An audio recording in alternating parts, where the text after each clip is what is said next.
As a student of Mr. Gordon, I was given the opportunity to be taught by a truly influential person. Mr. Gordon is a teacher who does not merely teach, but lives the very words of advice he gives to students.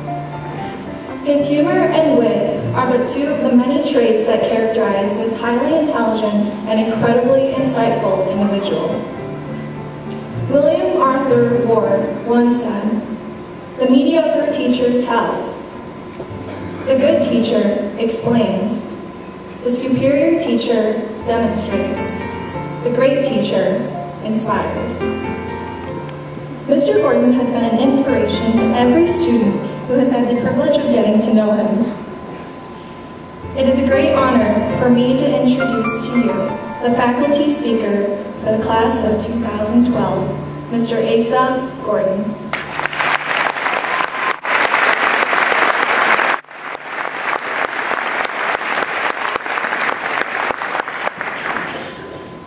This little light of mine, I'm going to let it shine. Oh, this little light of mine, I'm going to let it shine. This little light of mine, I'm going to let it shine. Let it shine, let it shine, let it shine.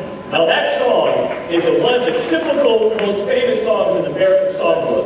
First written by Henry Dixon Lowes in the 1920s, who was a graduate of the Moody Bible Institute. It's been made famous in the 1950s and 60s by civil rights leaders, for example, Sylvia Horton and Fannie Lou Hamer. Also, too, you can hear famous American artists sing that same exact song. You can go look in 2006 when Bruce Springsteen sung that song on his live album in Dublin, Ireland. You can also get an example of that song from the British rap band RZ7, who took it to number 26 on the UK singles chart. No matter where you go in this country, you will hear that song said over and over again. But you need to realize the importance of that song. What's the origins of that song? That song comes from a very popular biblical verse that says, "Let your light so shine that men may see your good works and glorify your Father which is in heaven." That light is what John Winthrop references to the Puritans aboard the ship Arbella in 1630. They understood that their new lives in this country would be a beacon of light for the entire world to see and emulate. Well, Palatine High School graduates of 2012, we will ponder how you can let that special light inside of you glow. Because there are 7 billion people on this planet.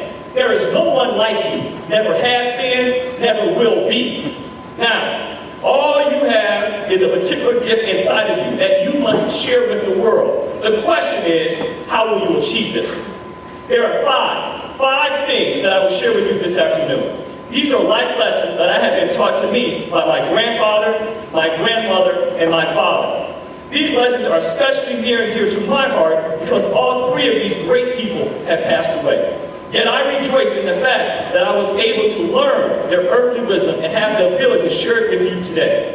I hope that these words will be an inspiration to you as you journey into a new phase in your life. Point number 1. In letting your light shine, you need to believe in God.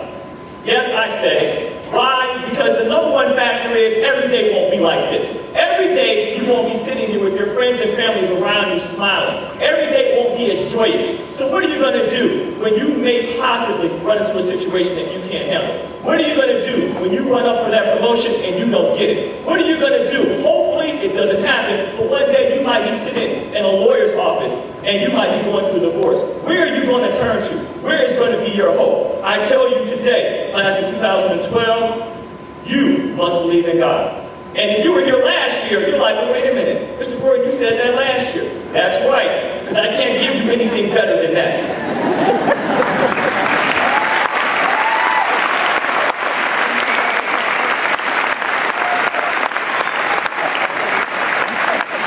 Point number 2 in letting your light shine is a phrase my grandfather told me every day. He said, boy, laziness will kill you. You better work hard. You see, my grandfather owned his own construction company. And from the time I was 10 until I was 18, I had to get up every day at 5:30. In the summertime, what 10-year-old you know wants to wake up at 5:30 in the morning? But my mother made me go out front, my grandfather honked the horn, and I had to go outside and work. Now, I was the company gopher.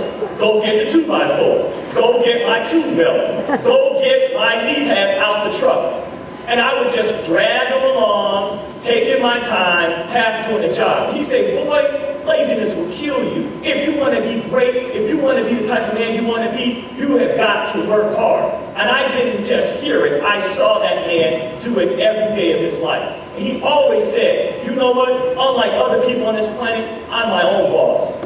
I have never punched a clock since I was 19 years old. And I remember that about my grandfather. That laziness will kill you, so you better work hard. Point number 2. Point number 3, I learned from my grandmother. She always kept her family first. I'm grandma's kid. Because if I could go to grandma's house, my aunt was 2 blocks away, my other aunt was 4 blocks away. So we saw each other every day. And my grandmother not only cooked, but gave us wisdom so that we could not just get to know her, but get to know each other. I tell you, if you don't have that type of family right now, when you get married, when you have children, keep your family close to you. Keep them dear to you. Because at the end of the day, that is all that you have. Point number 3, keep your family first. Point number 4 is a point that I've learned from my father. You will always get a second chance in life. Now, I know you've heard that in a different way, but my father's a testament to that.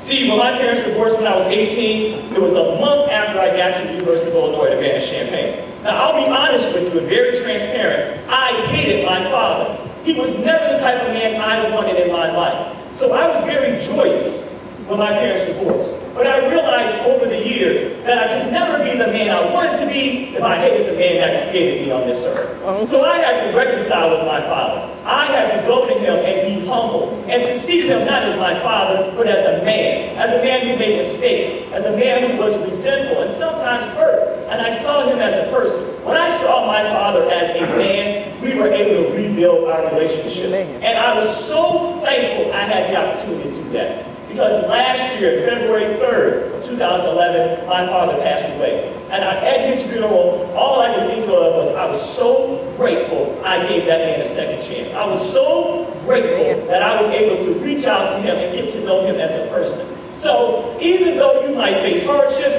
even though you might face despair, you will always get a second chance in life. Never, ever give up. And the 5th point that I will share with you today, this one comes from a woman who's near and dear to me. Now, she's still here, and this is my mother.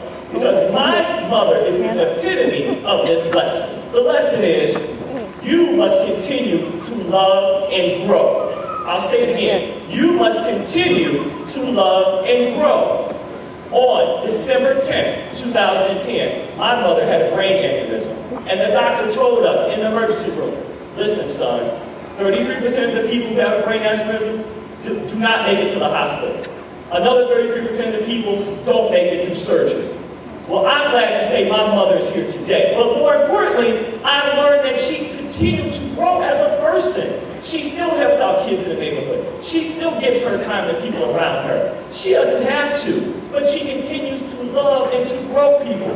Ladies and gentlemen, you must go beyond yourself. You must be willing to give of yourself to others. You can't get caught up in hatred and petty jealousies. Never become satisfied with who you are. You can always do better and you can always learn more. Your life experiences are only hindered by your imagination. So, as a repeat, the 5 lessons that will allow you to let your light shine. Number 1, believe in God. Number 2, laziness will kill you, so work hard. Number 3, put your family first. Number 4, you will always get a second chance in life. And last but not least, don't stop loving and don't stop growing. And if you follow in these footsteps, you will be able to complete the rest of the verse of that song. Everywhere I go, I will let it shine. All in my house, I will let it shine. Out in the dark, I will let it shine, let it shine, let it shine. Congratulations, class of 2012.